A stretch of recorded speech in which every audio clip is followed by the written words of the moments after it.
সবাইকে কেমন আছো তোমরা? আশা করছি ভালো আছো। এটা আমার দিওয়ালির আগের দিনের ব্লগ। বাট এমন একটা হটপট এসে সেটা আমি দেখছিলাম যে সুন্দর এসে বা কেমন এসছে। তো সেটা দেখার পরে তোমাদেরকে একটু দেখিয়ে দিই যে আমাদের এখানে মেলা হয়, তো সেই রাস্তাটা কী সুন্দর লাইটিং দিয়ে তার আগের দিন থেকে সব বাড়ি ঘরগুলো খুব সুন্দর লাইটিং দিয়ে সেজে উঠেছে। এখানে দোকান বসছে, খাবারের দোকান, আইসক্রিমের দোকান, কসমেটিকের দোকান, মেলায় যেসব দোকান বসে, বাচ্চাদের খেলনার দোকান, সব রকমের দোকান বসছে। আর তোমাদেরকে দেখিয়ে দেবো কী সুন্দর আলপনার জন্য ওরা খড়ি মাটি দিয়ে এঁকেছে, বাট ওরা এখন হচ্ছে কি আলপনা দেয়নি, যে স্টেজ করেছে।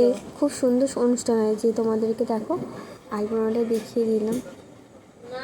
যদি কালকে আসি তোমাদেরকে আমি পরের যে মানে ব্লগটা আসবে সেটা বড় হবে, সেই ব্লগটাতে হচ্ছে কি তোমাদেরকে সব কিছু ডিটেলসে দেখিয়ে দেবো। তোমরা যদি বড় ব্লগ দেখতে চাও কমেন্ট করো।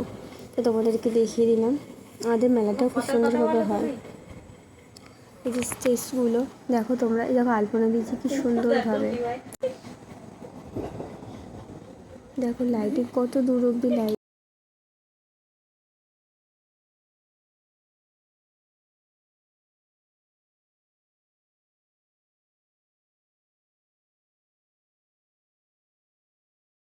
পরের দিন সন্ধ্যাবেলা মানে দিওয়ালির দিন সন্ধ্যাবেলার দিকে বিকেলবেলার দিকে একটা মিষ্টি খেয়ে নিয়েছি। তারপর এই যে ছিল আমাদের এবারে শপিং। বেশি কিছু করতে পারিনি কারণ এটা হলো রঙ্গোলি রং। এটার পাশাপাশি রঙ্গোলি রং আর দুটো মোমবাতি দিয়ে গেছে। আমার দিদি মোমবাতিটা কিনেছে 40 টাকা দিয়ে। এটা না সেন্টওয়ালা মোমবাতি, বাবা প্রদীপটা কিনে নিয়ে এসছে।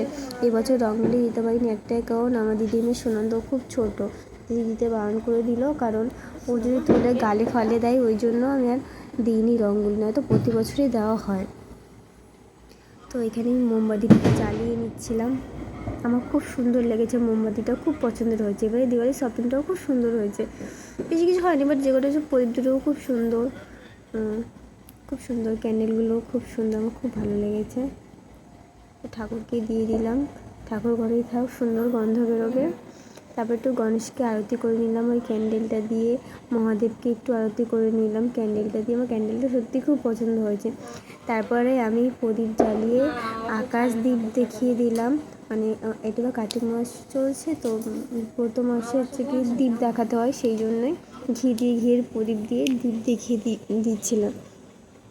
তার জন্য প্রদীপটা না সত্যিই খুব সুন্দর। তো এখানে ভগবানকে দেখিয়েছি। দেখানোর পর যখন আমি বাইরে গিয়ে দেখাতে গেছি, তোমাদেরকে দেখাতে পারিনি কারণ ক্যামেরা ধরতে পারিনি। আর এটা হচ্ছে এক এক করে সব জায়গায় যেখানে অন্ধকার বাড়ির সব জায়গাতে মোমবাতি দিয়ে দিয়েছিলাম। কাল হচ্ছে কি কালকে দিয়েছিলাম ভূত চতুর্দশী, তো কালকের হচ্ছে কি 14টা প্রদীপ দিয়েছিলাম, সেটা ভিডিও আর নেওয়া হয়নি। তো এই যে সব দিকে সুন্দরভাবে লাগিয়ে দিয়েছে। এই যে আমার দিদির মেয়ে সুনন্দা, ও মোমবাতি জ্বালাচ্ছে। ওটা সেকেন্ড টাইম মোমবাতি। আগের বছর যখন ন্যাড়া বাচ্চা ছিল তখনই ও মোমবাতি জ্বালিয়েছিল, খুব ছোট ছিল। দেখো সব দিকে